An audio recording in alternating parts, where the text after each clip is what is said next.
Plymouth, Indiana, was one of those American towns where time seemed to have stopped somewhere in the 90s.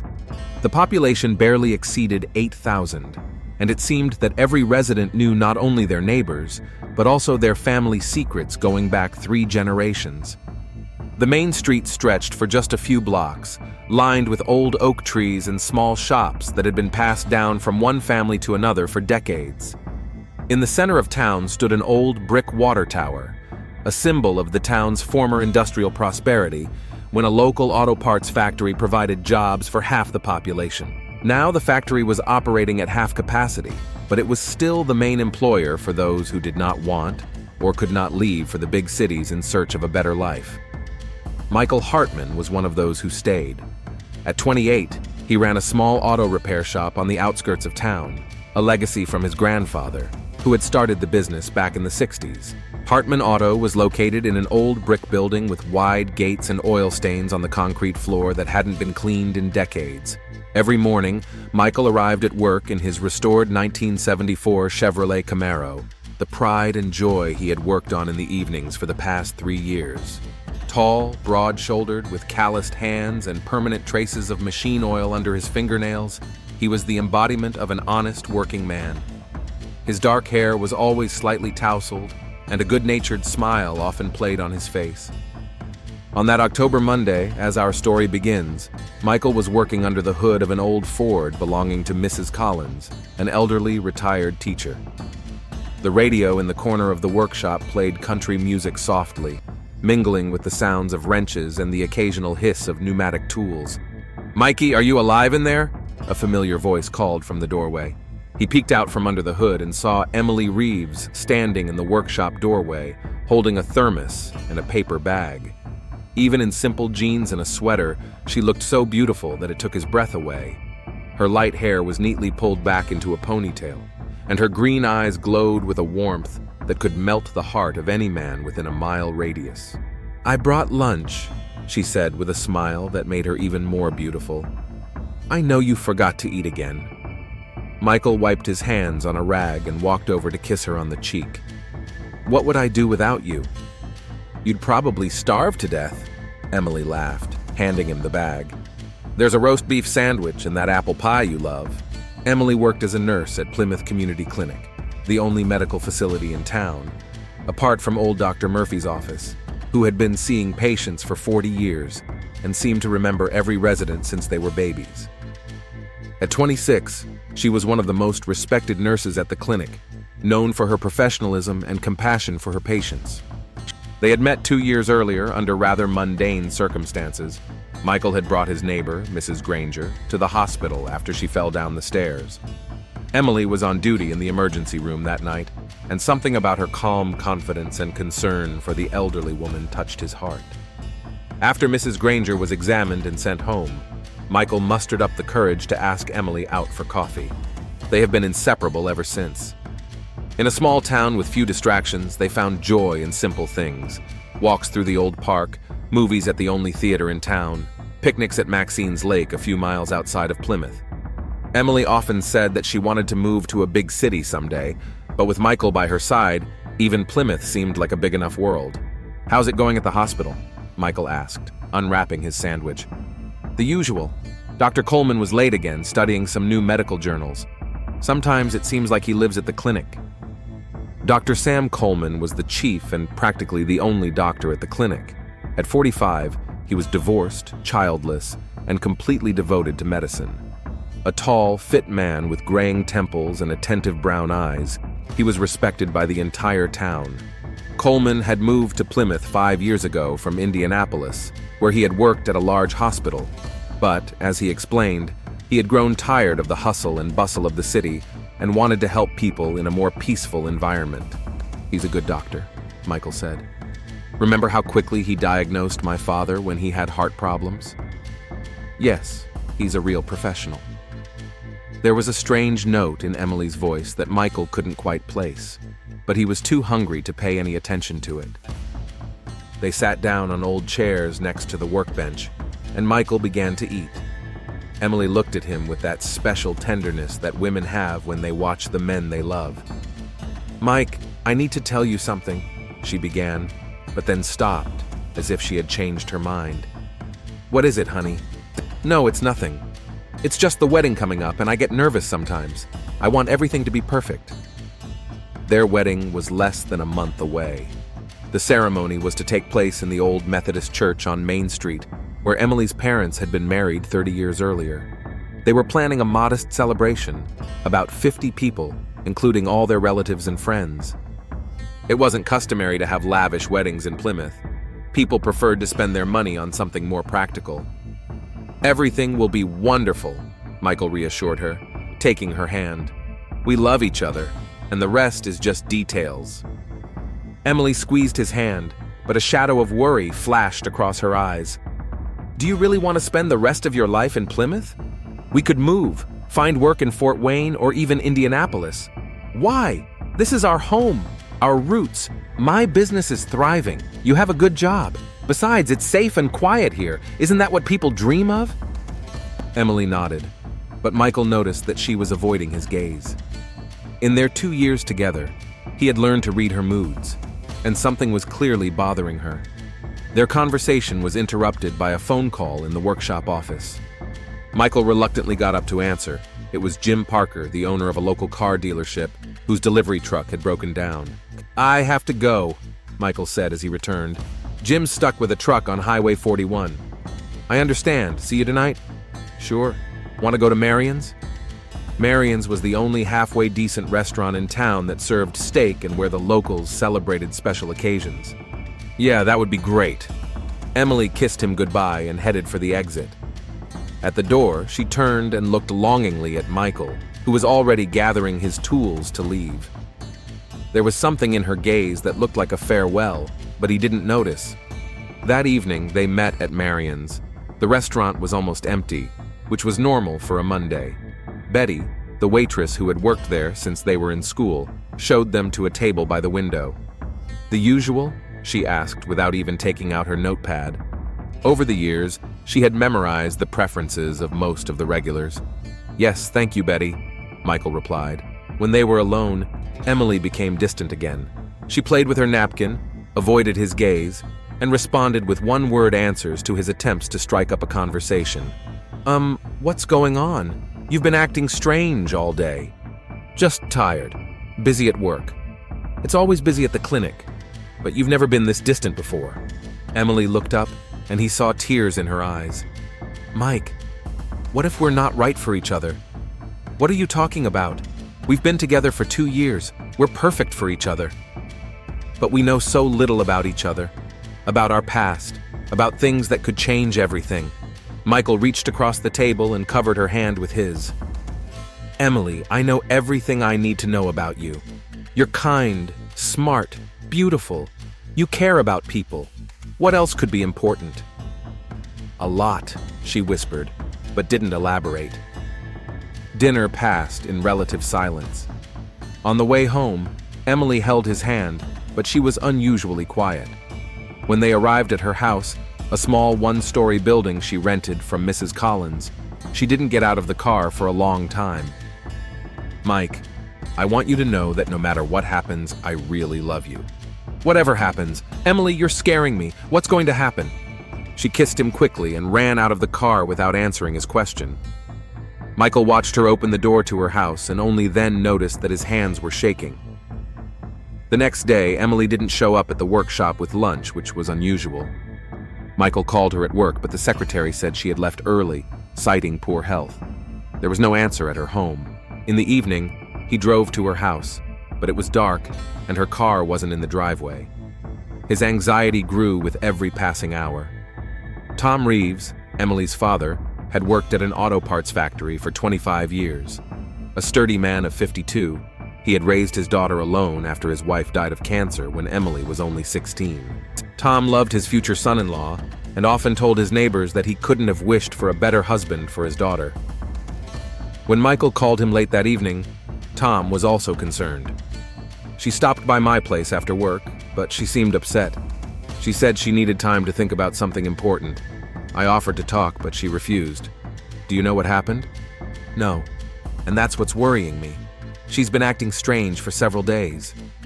"Maybe it's pre-wedding jitters?" I remember how nervous her mother was before our wedding. But Michael knew it wasn't just nerves. There was something more to Emily's behavior, a heaviness, a secret she was carrying that threatened to destroy their relationship.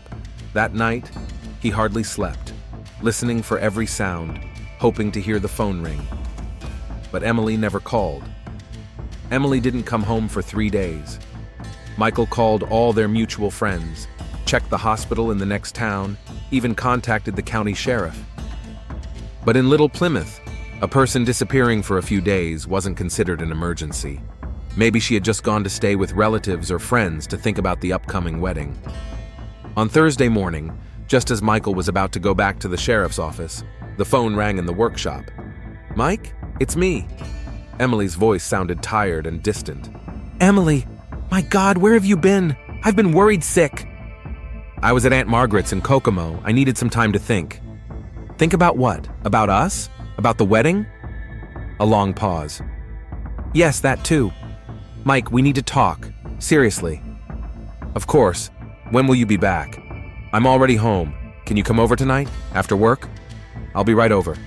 "No!" The sharpness in her voice surprised him. "I'm sorry. I just need to get my thoughts in order. Tonight, okay?" The rest of the day dragged on agonizingly. Michael tried to focus on his work, but his thoughts kept returning to Emily. What did she want to tell him? Did she really want to call off the wedding? At 6 o'clock in the evening, he was at her house. Emily opened the door, and he immediately noticed how she had changed in the last 3 days. Her face was gaunt, dark circles had formed under her eyes, and her usual confidence had been replaced by a kind of painful fragility. "Hi," she said quietly, letting him into the house. What's going on? You look terrible." She led him into the living room and sat down on the sofa, wrapping her arms around her knees, a defensive posture he had never seen her adopt before. "Mike, what I have to tell you will change everything between us. Have you met someone else?"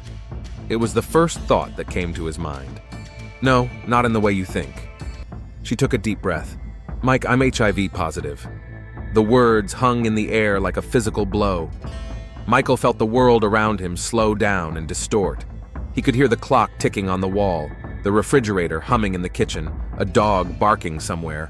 All the usual sounds suddenly became unbearably loud. "What?" he whispered. "I'm HIV positive. I found out 3 months ago when I went in for a routine checkup at the clinic." Michael slowly sank into the chair opposite her, unable to take his eyes off her. 3 months ago? And you didn't say anything all this time?" "I didn't know how to tell you. I was in shock, then in denial. I thought the lab had made a mistake, so I had the tests redone several times. But the result didn't change. No." Michael felt something dark and hot rising in his chest. A mixture of shock, betrayal, and horror. "What about me? We've been sleeping together all this time. Could I be infected?" Emily lowered her head. "It's possible. The probability is low, especially with protected contact. But yes, there is a risk." "There's a risk," he repeated mechanically. "There's a risk." Suddenly, a wave of rage washed over him. "You knew for 3 months and didn't tell me. We continued sleeping together for 3 months, planning our wedding, and you knew." "Mike, please listen." "Listen? What is there to listen to?" He jumped up from the chair and began pacing the room. "You put my life at risk. My life, Emily." "I used condoms. We were careful." "Not always. You know very well that you weren't always careful." His voice grew louder. "How did you even get it? When? From whom?" Emily curled up on the sofa, tears streaming down her cheeks.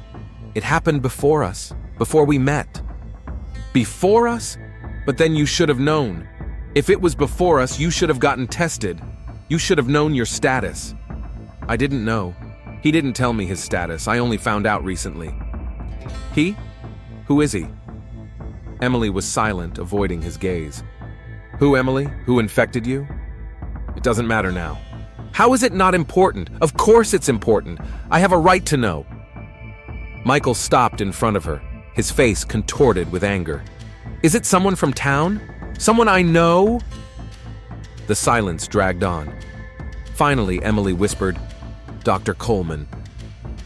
If the first confession had been a blow, This was like a bolt of lightning. Coleman, Dr. Coleman, the same doctor you work with every day? It was a long time ago before us. A long time ago? He came to town 5 years ago. We've been together for 2 years.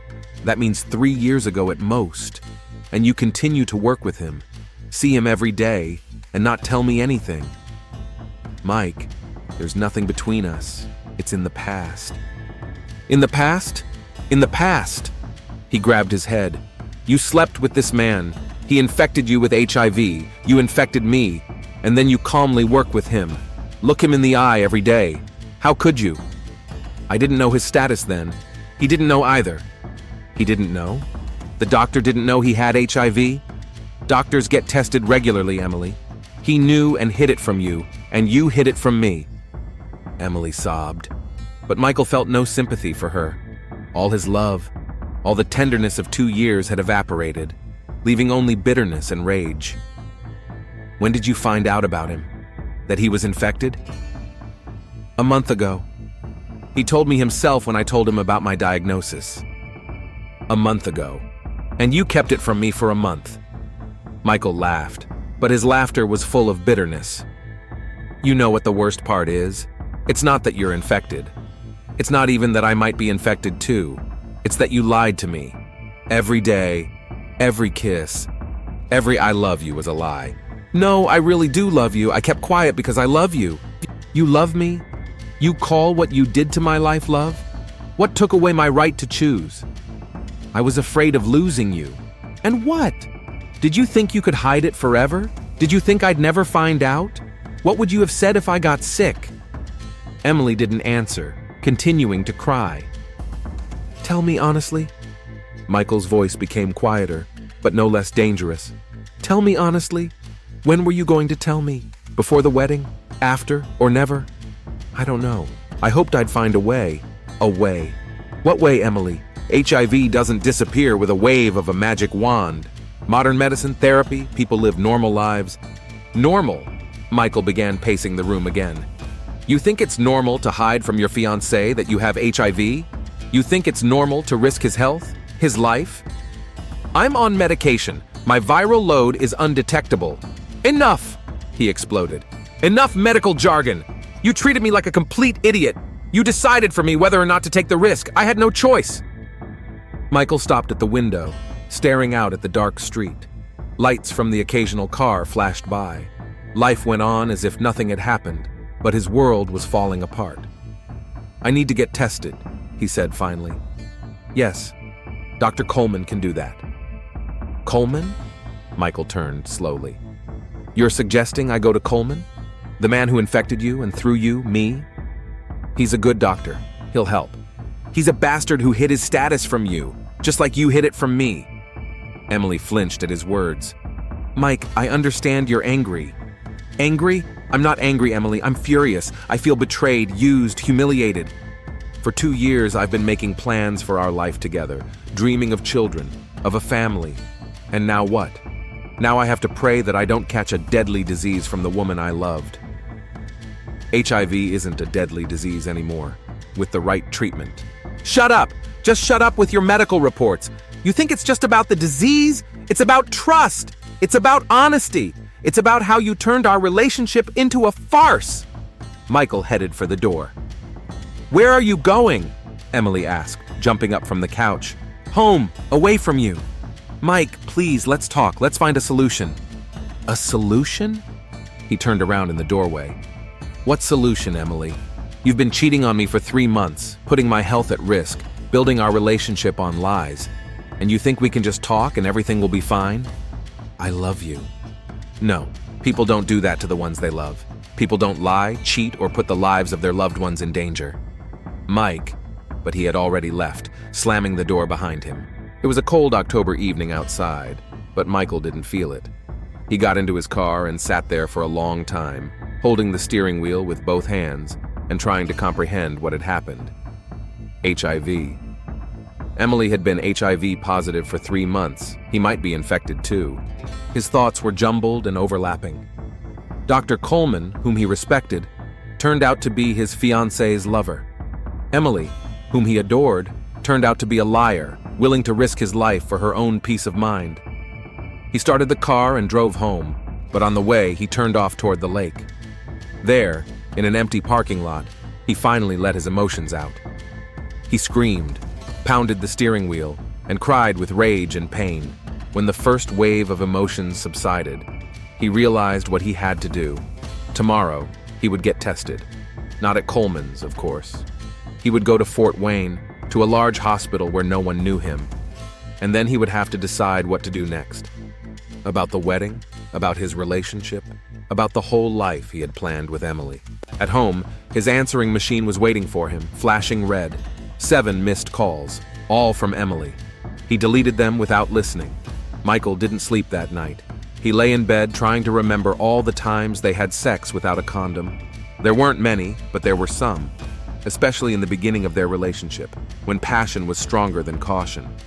In the morning, he called the Fort Wayne hospital and made an appointment for tests that same day. He told the workshop he was sick and drove into town. At the hospital, he was greeted by a young nurse with a professional smile. When she heard why he was there, the smile disappeared, replaced by a sympathetic expression. "You do understand that the results won't be ready for a few days?" she said. "And even if the contact was recent, the antibodies may not have had time to develop. You may have to repeat the test in a few months." Michael nodded. He knew that. Overnight, he had read everything he could find on the internet about HIV, how it was transmitted, testing, and treatment. When the nurse took his blood, he felt a strange sense of relief. At least he was doing something instead of just sitting there agonizing over the uncertainty. On the way home, his phone rang. It was Emily. He didn't answer. Over the next 3 days, she called a dozen times. She came to the workshop, but he refused to talk to her. She left notes at his house, but he didn't read them. Tom Reeves stopped by the workshop on Friday evening. He looked no better than his daughter. Exhausted, aged. "Mike, what's going on? Emily's been crying for a week. The wedding is in 2 weeks and you're not even talking to her." Michael didn't know what to say. Tell Tom the truth? But that was up to Emily. "We need time," he finally said. "Maybe we should postpone the wedding." "Postpone? Mike, do you realize what you're saying? Everything's ready. The invitations have been sent out." "Tom, trust me. It's better to postpone now than regret it later." On Monday, the test results came back. Michael received them by phone from the same nurse, and her voice was cautiously neutral. "Mr. Hartman, I have the results of your tests. The HIV test is positive." The world slowed down and tilted again. Michael heard the nurse say something about the need for counseling, about modern treatments, about how this wasn't a death sentence, but the words went in one ear and out the other. He was infected. Emily had given him HIV. Michael hung up the phone and sat in his empty workshop for a long time, staring at one spot. Positive. The nurse's words about modern treatment and a normal life seemed like a mockery. He was infected with an incurable disease by the woman he was going to marry. The anger he had felt over the past week was suddenly replaced by emptiness.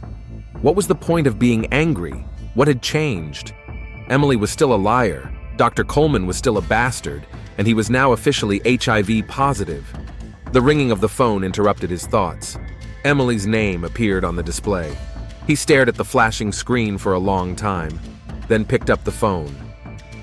"Mike, you got there. God, I was so worried." "I got the test results," he said in an even voice. A long pause. "And?" "Positive," Emily sobbed. "Mike, I'm so sorry. Enough," he interrupted. "Enough apologies. They won't change anything. But we can get through this, together, with modern medicine." "Together?" Michael felt anger rising in his chest again. "After what you did? After all the lies? I know I did wrong, but I love you. We can start over. Be honest with each other." "Be honest?" "Emily, you lied to me every day for 3 months. Every time you said I love you, you were lying because you were hiding something that could have changed my life." "Mike, please. The wedding is off. I'll call the church and the restaurant today." "No. Mike, don't make any rash decisions. Let's meet and talk. I have nothing to talk to you about." He hung up and immediately turned off his phone. There was a lot to do. Cancel all the wedding preparations, inform his relatives, and deal with the deposits. First, he drove to the church. Pastor James greeted him with his usual smile, which quickly turned to concern when he saw Michael's face. "Michael, my son, what happened?" "Pastor, I need to cancel the wedding. It's not happening." The elderly priest took off his glasses and wiped them, thinking about what to say. "This is a serious decision. Are you sure? Pre-wedding doubts are normal. These aren't doubts. The wedding is definitely off. Do you want to talk about it?" Michael shook his head. "Just cancel it, please. Everything." The next stop was Marion's restaurant. Jack Marion, the owner, took the news with understanding, but not without regret. Michael and Emily's wedding was one of the biggest bookings of the season. "You can only get half the deposit back, Mike. The food's already been ordered." "I understand. Do you want to tell me what happened?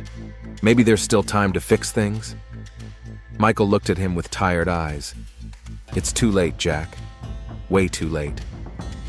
By evening, the news that the wedding had been called off had spread throughout Plymouth. In a small town, such events were discussed in all the shops, hair salons, and cafes. Michael felt curious glances on him as he walked down the main street, hearing snippets of conversation behind him. Just a week before the wedding. It must be serious. They were such a beautiful couple. Tom Reeves was waiting for him at home. Emily's father was sitting on the porch, smoking, looking as if he had aged 10 years. "Mike, we need to talk." "Tom, I don't..." "Emily told me everything." Tom's voice was hoarse. "About the illness, about the doctor, about everything." Michael stopped, the house keys frozen in his hand. "Everything?" "Yes, and I understand why you're angry with her. Hell, I'm angry myself. But she's my daughter, Mike, my only daughter." They went into the house and sat down in the kitchen. Tom looked broken. "She made a mistake, a huge, stupid mistake. But she didn't mean to hurt you." "Didn't mean to hurt me?" Michael laughed bitterly. "Tom, she gave me HIV. How is that not hurting me?" "She says you were careful." "Not always. And even if I had been, I should have had a choice. I had a right to know and to decide for myself." Tom nodded. "You're right. Of course you are. But what now? You're both sick. You loved each other. Isn't there any way to fix this?" "Tom, it's not just about the disease. It's about the fact that she lied to me for 3 months, every day. She looked me in the eyes and lied. How can I trust her after that? She was afraid of losing you. And instead she lost me for good. If she had told me the truth right away, we could have worked something out. But she chose to lie." Tom was silent for a long time, then sighed heavily. "Emily asked me to tell you that she's quitting the clinic. She can't work with Dr. Coleman anymore." Michael nodded. "At least she's doing something right. She also wants you to know that she started taking her medication, and she wants to help you find a good doctor." "I don't need her help." "Mike, please. She still loves you." "I don't love her anymore, Tom. I'm sorry, but it's true." After Tom left, Michael sat down at his computer and started looking for information about HIV specialists in Indiana. He needed a doctor who could help him develop a treatment plan, explain what to expect, and how to move forward. He made an appointment with Dr. Sanders in Indianapolis for the following week. At least he would be able to get qualified help without running into Coleman. On Wednesday, Michael learned that Emily had indeed quit her job at the clinic. What's more, she had hardly left the house since their conversation. Neighbors said they had only seen her once when she picked up her mail, and she looked terrible. "Maybe you should talk to her," suggested Mrs. Collins as she pulled up to the workshop to pick up her Ford. "The girl is devastated." "No," Michael replied, without looking up from the engine. "But Michael, you loved each other." "That's in the past." Mrs. Collins sighed. "You're being very cruel to her." Michael straightened up and looked at the elderly woman. "Mrs. Collins, with all due respect, you don't know the whole story.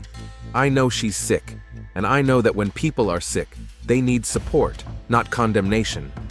She's not just sick. She infected me while hiding her illness. She lied to me every day for 3 months." Mrs. Collins opened her mouth to say something, but then closed it. Apparently she didn't know these details. "I didn't know," she muttered. "Now you do. And now maybe you'll understand why I don't want to talk to her." By the end of the week, the whole town knew the basic details of the story. Someone from the clinic had let it slip, or Emily herself had told someone. It didn't matter. The important thing was that now everyone knew. Emily was HIV positive. She had infected Michael, and that was the reason for the wedding cancellation. The townspeople's reaction was predictable. In a small, conservative town, HIV was still associated with drug addiction, prostitution, and an immoral lifestyle. The fact that Emily was a respected nurse didn't matter. Now she was infected. Michael noticed how people's attitudes toward him had changed. Whereas before he had been greeted with smiles and friendly hellos, now people looked at him with pity and suspicion. Some clients canceled their orders, citing various reasons. But he knew the real reason. They were afraid of being infected. "This is ridiculous," he said to his only employee, Jerry. "HIV isn't transmitted through handshakes or being in the same room." "I know, boss, but people are afraid of what they don't understand." The worst part was that some people began to blame him for getting infected, as if it were his fault for trusting the woman he loved. On Friday evening, as Michael was closing up the workshop, Ray Johnson, a local alcoholic and gossip, approached him. "I hear you caught AIDS from your whore," he said with a drunken grin. Michael slowly turned around. "What did you say?" "Well, everyone knows she slept with the doctor, and now you've caught it too. Maybe you should be more careful with the women you choose." Michael grabbed Ray by the jacket and pinned him against the wall. "Call her a whore again and I'll smear you across the pavement." Hey, let me go. It's not my fault you're in trouble." Michael loosened his grip and let him go. Ray hurried away, muttering something about lunatics and sick people. That same night, Michael found an anonymous note slipped under his door. "Get out of town before you infect someone else." He crumpled up the note and threw it away, but the words kept echoing in his head. Maybe they really should leave? Him and Emily? Start a new life where no one knew their story? On Saturday morning, he saw Emily for the first time since their conversation. She was walking down Main Street toward the grocery store, looking as if she were ill. She had lost weight, looked haggard, and her hair was unkempt. When she saw him, she stopped, as if she wanted to approach him. But he turned away deliberately and entered the bank. But he saw how people looked at her. He saw Mrs. Parker cross the street to avoid her. He saw a group of teenagers pointing and laughing at her. Whatever he felt for Emily, it was hard to watch. She was sick and needed support, but instead she was being ostracized and despised. That evening, Tom called him. "Mike, I don't know what to do. Emily's barely eating or sleeping. She says everyone in town hates her." "Tom, I understand you're worried, but she's talking about suicide, Mike." Michael's heart sank. "What?" "Today, she said that everyone would be better off if she were dead, that she's infected everyone and ruined their lives." "Tom, you need to take her to a psychologist or a psychiatrist. The closest one is in Fort Wayne, but she refuses to go. She says she doesn't want more people to know about her illness." Michael was silent, not knowing what to say. "Mike, I know I have no right to ask, but she listens to you. Maybe you could talk to her? Just convince her to get help?" "Tom, I'm not asking you to forgive her or go back to her. Just help her not do something stupid. Please." Michael closed his eyes. He was still angry with Emily, still felt betrayed and used, but he didn't want her to die. "All right," he said finally. "I'll try to talk to her." Sunday evenings in Plymouth were usually quiet and peaceful. Families gathered for dinner, children did their homework, and adults prepared for the new work week. But for Michael, this evening was fateful. He walked around Emily's house for a long time, gathering his courage. 2 days had passed since his conversation with Tom, and he had been tormented by doubts the entire time. Part of him wanted to help Emily, to prevent her from doing something irreparable. Another part was still filled with anger and a desire to never see her again. In the end, his sense of responsibility prevailed. No matter what kind of liar she was, he couldn't let her kill herself. The house looked abandoned. The lawn hadn't been mowed in weeks. Unopened letters were sticking out of the mailbox, and the curtains were drawn tight. Michael knocked on the door and waited a long time for an answer. "Emily, it's me, Michael." Silence. Then he heard slow footsteps and the sound of locks being unlocked. The door opened, and he barely recognized the woman standing in front of him. Emily had lost 10 pounds in the last 2 weeks. Her face was gaunt, with deep, dark circles under her eyes, and her hair hung in unkempt strands. She was wearing an old robe and looked as if she hadn't washed in days. "Mike?" Her voice was hoarse, barely audible. "You came? Tom said you were having trouble. He asked me to talk to you." Emily stepped back, letting him into the house. Inside, it was a mess. Dirty dishes in the sink, clothes on the floor, and the smell of stale air and something sour. "Sorry about the mess," she muttered, trying to gather the scattered items. "I wasn't expecting guests." "Emily, sit down. We need to talk." She sank down on the sofa, curling up in the corner. Michael sat down in the armchair opposite her, trying to keep his distance. "Tom said you've been thinking about something bad." Emily smiled bitterly. "Bad things? You mean suicide? You can say it, Mike. I'm thinking about killing myself." Emily. "What? Look at my life. I lost my job. I lost you. The whole town looks at me like I'm a leper. The kids point at me on the street. Yesterday, someone threw a rock through my window." Michael noticed a crack in the living room window that had been taped up with duct tape. "Who did that?" "I don't know. What does it matter? Half the town wants me to disappear." "Emily, you can't give up. There's treatment, support." "Support?" She laughed, and there was hysteria in her laughter. "From whom? From you? You can't even look at me. I'm here, talking to you. Out of pity, because Dad asked you to, not because you want to." Michael was silent because she was right. "You know what the worst part is?" Emily continued. "It's not that I'm sick. It's not that everyone hates me. It's that I ruined your life. You were a good person, Mike. Honest, kind, and I turned you into the same outcast I am." "Emily, stop. You're not responsible for how people react." "Yes, I am. I infected you. I made you as sick as I am." Her voice rose, becoming hysterical. "Do you think I don't see how people look at you? Like you're contagious? Like you're the plague? People are stupid and ignorant. And I'm selfish and a liar." Emily jumped up from the couch and began pacing around the room. "I could have told you as soon as I found out. I could have given you a choice. But no, I only thought about myself." "Emily, calm down." "Calm down? How can I calm down when I've ruined the life of the only person I've ever loved?" Michael looked at her and felt the anger rising in his chest again. Yes, she was right. She had ruined his life. She really was selfish and a liar. "You want to know the truth?" he said coldly. "Yes, you ruined my life. Yes, you were selfish. And yes, I can't forgive you." Emily stopped and looked at him. There was despair in her eyes. "But that doesn't mean you have to kill yourself," he continued. "You can leave, start a new life." "Leave and go where? Who would hire an HIV-positive nurse, especially after they find out I hid my status?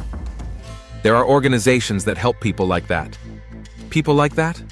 Emily spun around. "What people, Mike? Sick people? Infected people? Outcasts?" "That's not what I meant." "That's exactly what you meant. You look at me the same way everyone else does, like a dirty, sick woman who infected you." Michael stood up from his chair. "Emily, stop being hysterical." "Hysterical?" Her voice became shrill. "You call this hysterics? I'm losing my mind with guilt, and you call this hysterics? You're losing your mind with self-pity." The words came out before he could stop them. Emily froze as if he had hit her. "Self-pity?" "Yes, you sit here, wallowing in depression, thinking about suicide instead of taking responsibility for what you did." "Take responsibility? How?" "I quit my job," I confessed. "Too late. You should have told me 3 months ago, but you chose to lie." "I was afraid of losing you." "And what happened? You lost me anyway, but now you've lost me and my health." Emily fell back onto the couch, covering her face with her hands. "I know. God, I know. I think about it every second." "And that's why you want to die? You think that will solve the problem?" "It will stop the pain." "Whose pain? Yours or mine?" She looked up at him, her eyes filled with tears. "I thought if I wasn't here, it would be easier for you. People would forget, they would forgive you." "Emily, do you really think I could live with you killing yourself because of me? Because of myself? Because of what I did?" Michael felt something break inside him. This conversation wasn't going as he had planned. He had come to talk her out of killing herself, but instead they were yelling at each other again. "Listen, he said, trying to pull himself together. I'm not saying I forgive you. I'm not saying we can be together. But your death won't fix anything. What will? She asked quietly. I don't know. Time, maybe. Therapy. A new life somewhere else. What about you? What will happen to you? Michael shrugged. I'll live. Get treatment. Work. What else is there? You hate me. He was silent for a long time, looking at this broken woman whom he had once loved more than anything in the world. Yes, he said finally. I think I do. Emily nodded, as if she had expected that answer. What do you hate me for the most? For taking away my choice, for deciding for me whether or not to take the risk. If I had told you right away, would you have stayed? Michael thought about it. It was a good question. I don't know. Maybe not. But it would have been my choice. And now neither of us has a choice. No. They sat in silence for several minutes. Outside, it grew dark, and the room was plunged into semi-darkness. Mike, Emily said finally, I want you to know that I really love you. I always have. Everything I did out of love. People don't lie out of love, Emily. People do stupid things out of love, out of fear of losing someone they love. People tell the truth out of love even if it hurts. Emily stood up and walked over to the window. You know, Dr. Coleman said that too. At the mention of Coleman, Michael felt a new surge of anger. That bastard has no right to say anything. He infected you by hiding his status. He didn't know. He didn't know. A doctor didn't know he had HIV? Emily turned around. He found out later, after us, and he told me right away. Right away? 3 months ago is right away? Mike, we broke up over a year ago. He found out about his status 6 months ago and immediately contacted everyone he had been in a relationship with, including me. Michael stood up and walked over to her. And you got tested right away? Yes. And the test came back positive. And you decided to hide it from me. I was in shock. I thought I was going to die.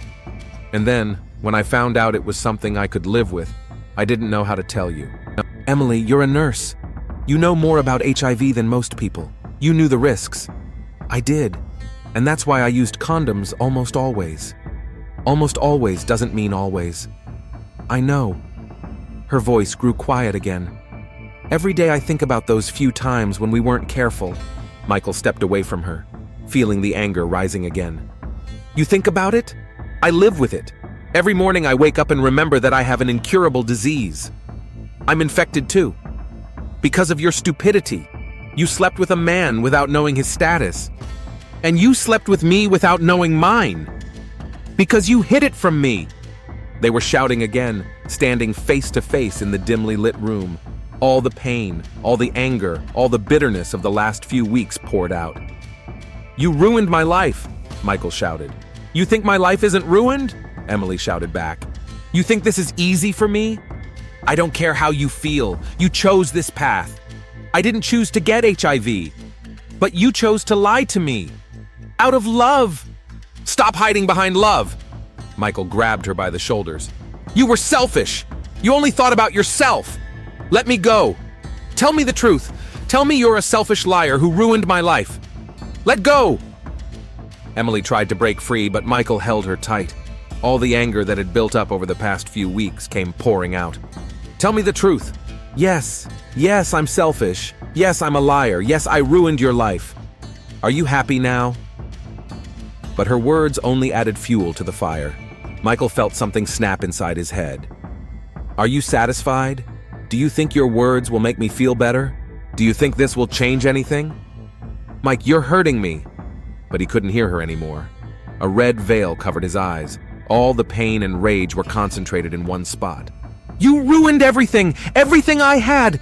Everything I dreamed of! His hands moved from her shoulders to her neck. Mike, stop!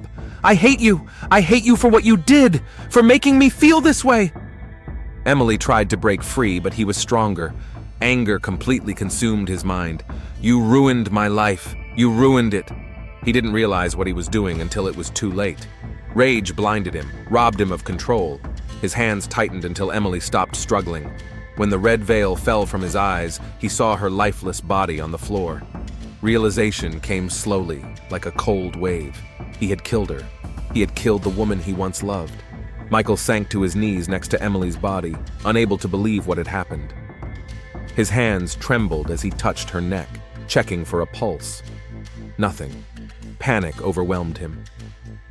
The next few hours passed in a fog. He didn't remember taking the hammer from her shed.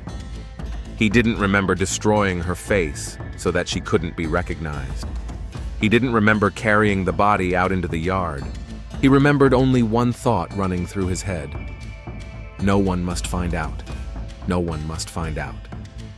Detective Linda Garcia arrived in Plymouth on Tuesday morning, 3 days after Tom Reeves reported his daughter missing. At 38, she was one of the most experienced investigators on the county police force, specializing in violent crimes. A tall, thin woman with piercing brown eyes and graying temples, she had a knack for seeing what others missed. Local Sheriff Bob Mitchell greeted her at the administration building with relief. In a small town, people rarely went missing, and he had no experience handling such cases. "Thanks for coming, Detective," he said, showing her into his office. "Emily Reeves has been missing for 4 days. Her father says it's not like her." "Tell me the details," Garcia asked, taking out her notebook. 26 years old, a nurse at the local clinic. She recently quit her job. She was supposed to get married, but the wedding was called off. Her father last saw her on Sunday afternoon when she stopped by his house. Reason for the cancellation? The sheriff shifted uncomfortably in his chair. "It's a sensitive subject. The girl was diagnosed with HIV. The groom found out and called off the engagement." Garcia raised an eyebrow. "Interesting. Where is the fiancé now?" "Michael Hartman. He owns an auto repair shop here in town. He's a good guy. I've known him since childhood." "A good guy who dumped his sick fiancée?" "Well, it was a complicated situation. I want to talk to him. And to the girl's father, too." Garcia headed to Emily's house first. The house looked abandoned. Uncut grass, an overflowing mailbox, dark windows. She walked around the building, peered through the windows and checked the doors. The back door was locked, but the lock looked damaged. "Sheriff, do you have a search warrant?" "Not yet." "Get one. Urgent." While Mitchell was busy with the paperwork, Garcia drove to Michael's auto repair shop. She found him under the hood of an old pickup truck, covered in motor oil and focused on his work. Michael Hartman? He looked up from under the hood. Garcia immediately noticed the dark circles under his eyes, the nervous twitch at the corner of his mouth, and the trembling of his hands. "Yes, that's me. Who are you?" "Detective Garcia, County Police. I'm investigating the disappearance of Emily Reeves." Michael's face remained virtually unchanged, but Garcia noticed him freeze for a second. "Disappeared? I thought she just went away somewhere." "When was the last time you saw her?" "About 2 weeks ago, when we broke up. A pretty painful breakup, from what I've been told." Michael wiped his hands on a rag, avoiding her gaze. "We found out about her illness. We decided it was best to break up." "Decided? Or did you decide?" "I don't understand why you're asking these questions. A young woman has disappeared. The last months of her life were connected to you. Naturally, I'm interested in the details." Michael began to put away his tools, his movements sharp and nervous. "We had a fight, we broke up. I haven't seen her since." "Where were you on Sunday evening?" "At home, watching TV. Can anyone confirm that?" "I live alone." Garcia wrote this down in her notebook. "Mr. Hartman, were you angry with Emily?" "What?" "She hid a serious illness from you and put your health at risk. It's natural to assume that you were angry with her." Michael was silent for too long. "Of course I was upset, but that doesn't mean I wanted her to die." "What does it mean?" "Nothing. I just wanted her to leave me alone." After talking to Michael, Garcia went to see Tom Reeves. Emily's father looked devastated. He hadn't shaved in days, his eyes red from crying and sleeplessness. "Detective, did you find anything?" "Mr. Reeves, tell me about the last time you saw your daughter." Tom sighed heavily. "It was Sunday afternoon. She came to my place looking terrible. She was thin, pale, and said she wanted to die." "Die?" "Yes. She said everyone would be better off without her. I was scared, so I asked Michael to talk to her." Garcia looked up from her notebook. You asked Michael to meet with her? Yes, on Sunday evening. I thought he could talk her out of doing something stupid. And Michael agreed? Yes, he said he'd talk to her. Garcia felt something tighten in her stomach. Michael had lied to her. He had seen Emily on Sunday evening. Mr. Reeves, do you know if they ever met? I don't know. Michael didn't call, and Emily hasn't been seen since. By evening, a search warrant for Emily's house had arrived. Garcia and 2 technicians thoroughly searched the premises. In the living room, she found signs of a struggle: an overturned chair, a broken vase, strange stains on the carpet. Take samples, she ordered the technicians, and check for blood. In the bathroom, she found something strange. Bleach and rubber gloves were lying on the sink, as if someone had recently used them. Detective, one of the technicians called from the garage. There's something interesting here. In the corner of the garage lay a hammer with dark stains on the striking surface. Careful, Garcia said. That could be evidence. The next day, a quick analysis showed that there was blood on the living room carpet and on the hammer. The blood type matched Emily's. Garcia returned to Michael with a search warrant for his home and workshop. This time he looked even worse. He hadn't slept all night, apparently. Mr. Hartman, I have to tell you that you're a suspect in the disappearance of Emily Reeves. What? That's crazy. Yesterday you told me you hadn't seen her since you broke up, but her father claims he asked you to meet her on Sunday evening. Michael's face turned pale. I forgot about that. Forgot? A meeting with a missing girl? I was upset. I didn't want to think about it. So you did meet her? A long pause. Yes, not for long. Where? At her house. How long were you there? I don't remember exactly. Half an hour, maybe. What did you talk about? I tried to talk her out of killing herself, but she was hysterical, irrational. What happened next? I left. I haven't seen her since. What condition was she in when you left? She was crying, but she was alive. Garcia studied his face. He struggled to answer each question, clearly hiding something. Mr. Hartman, we found blood in Emily's house. A lot of blood. Michael closed his eyes. Maybe she really did kill herself. Possibly, but then where's the body? I don't know. A search of Michael's home and workshop yielded no direct clues, but Garcia noticed that his clothes smelled of bleach. There were traces of a recent wash in the washing machine. Mr. Hartman, what did you wash last night? My work clothes. They were dirty. I see. On Thursday morning, farmer Joe McKenzie, whose fields were located 2 miles from town, discovered a mutilated body in a roadside ditch. The face was so badly damaged that it was impossible to identify the victim, but the clothing and body type matched Emily's description. Garcia arrived at the scene and immediately knew it was murder. The head injuries had been inflicted with a blunt object, possibly a hammer. The body had been dumped hastily. The killer was clearly panicking.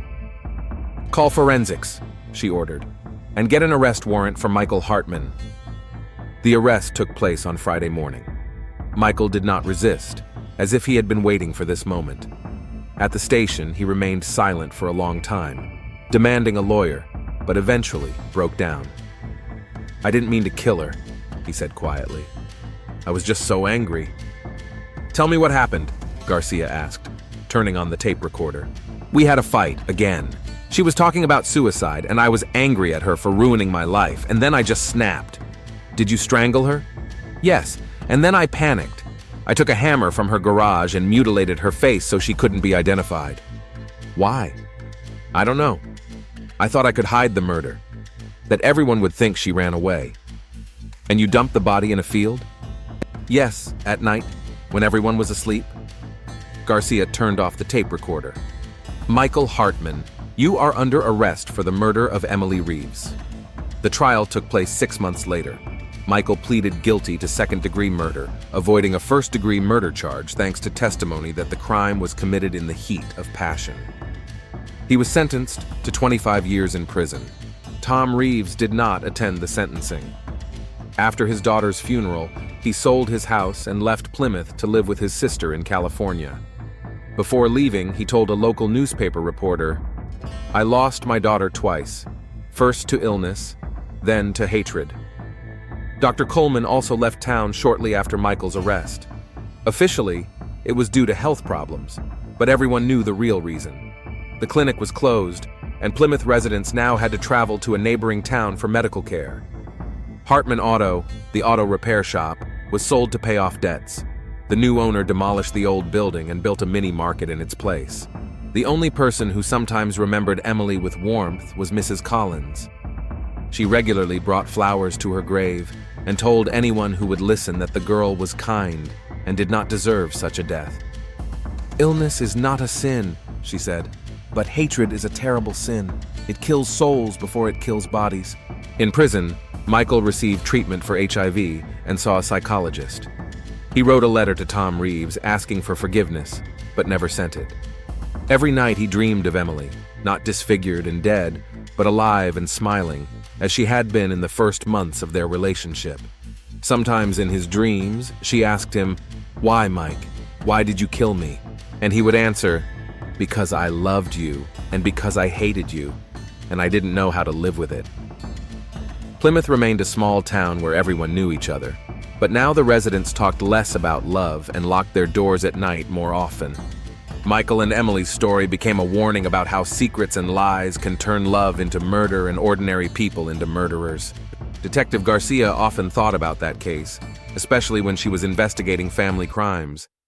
She had seen how quickly love could turn to hate, how thin the line was between protection and destruction. "The most terrifying murders," she told her younger colleagues, "are not committed by psychopaths or maniacs. They are committed by ordinary people who loved too much and hated even more."